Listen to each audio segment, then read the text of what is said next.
Hey, how's it going, everybody? Welcome to Game 3 of MaFia.HasH against Pro Marine. This is Pro Chosen. This is Pro Butterfly. Chosen, get it started. Great down here in the mid-left position, the blue Terran is MaFia.HasH.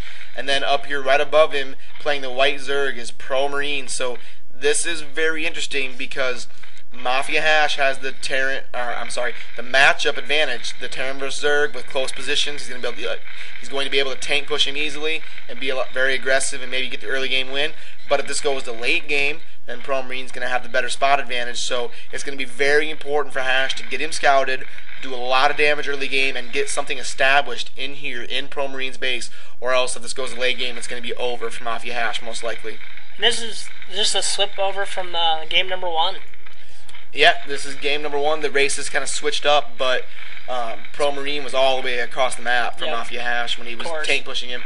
So it's going to be interesting to see their different strategies, Terran versus Zerg. And also important to know, I don't remember if I mentioned this. This is game 3, as I mentioned, but it's 2-0 Pro Marine right now, playing a best of 7. So if Pro Marine wins this game, he's going to be up 3-0, and that's going to be very hard for MaFia.HasH to come back from that. So he needs to figure out something to kill Pro Marine here. Pro Marine setting up his choke now. And now scouting towards the mid with his Overlord. Very common. Yep, and now you see the perfect, this is what we were talking about game 1. This is the deviation.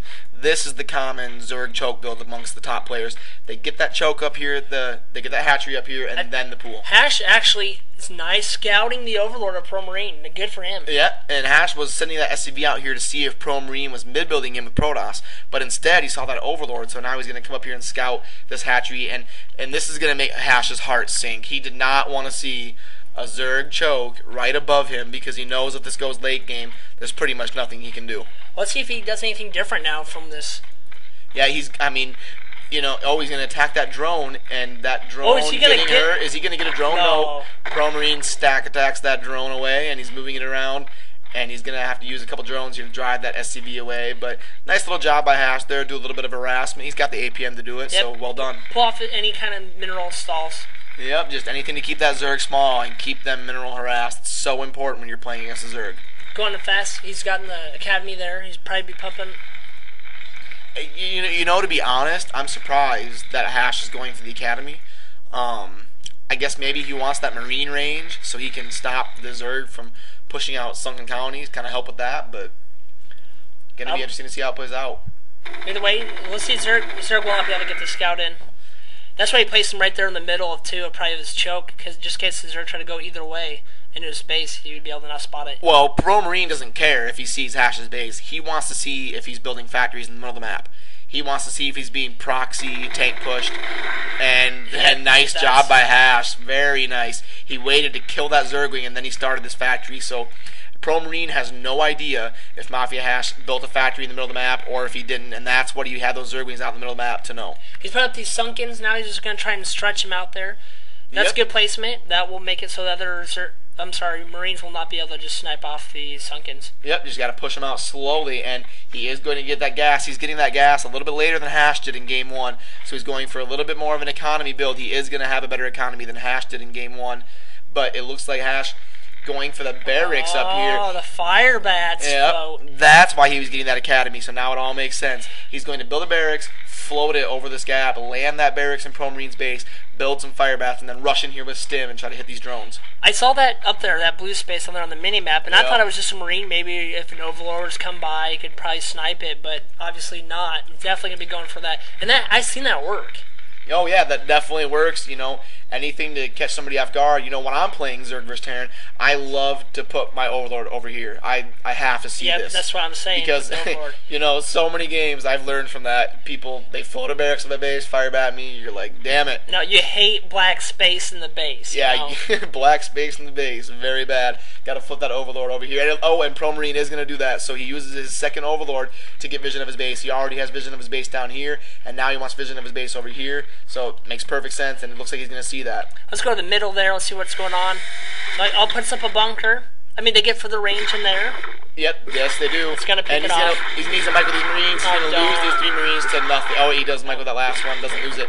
And I think that Overlord can see that barracks. I'm pretty sure that it can. But this is not a complete fail. Because he can still build fire bats, make the Zerg, take off a couple drones, and put up 2 sunkens. Yep. Putting 2 sunkens up. And it's a race now. Yep, Pro Marine definitely that sees fire that. bat. That's the shark in the water. Yep, he needs to get those sunken colonies to pop before that fire bat comes. It looks like it's going to be pretty close. That fire bat is already out. Stim it, go, stim it. He's got the Zerglings out. And he's gonna... Nope, won't see it. Oh, he had stim, but he used it a little bit too late. He needed to use that earlier to try to run around maybe and get in here and hit some drones, but... It's still worth it. Yep. Now it's going to probably put that over his minerals. And even still, it's not a failure because he can float this barracks on top of the Zerg minerals, and then it's hard for him to click on this mineral patch to mine minerals. Let's see that tank push. You get... Okay, we went 2 factories. It looks like he's maybe building another one. Oh, engineering bay. Okay, for the site, of course. Okay, so a little bit of a diversion here. MaFia.HasH going for the 2-factory tank push, whereas Pro Marine went for the 3-factory tank push in Game 1. And the same thing like we said in Game 1, like Pro Marine did to him. And now 2 engineering bays. This is kind of interesting. He was already anticipating that. Yep, Pro Marine had to have known that barracks was going to be coming on top of his minerals. And he's actually not even putting it on his minerals, he's putting it on his main.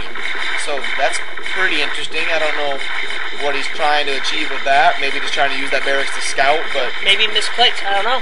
Who knows, but I don't think MaFia.HasH would make a mistake with that. He had to have had a reason for that. And yep, using this tank on the ledge, trying to hit these sunken colonies from this ledge, and that's probably one of the reasons that Pro Marine put the sunks in the middle instead of on the edge. He wants to try to make it hard for MaFia.HasH to hit these sunken colonies from the ledge. Let's see how good HasH can push these tanks in to stop this Zerg. Yep, definitely. He's pretty good at it from what I've seen. Oh, of course. And he's going to be target firing the sunks.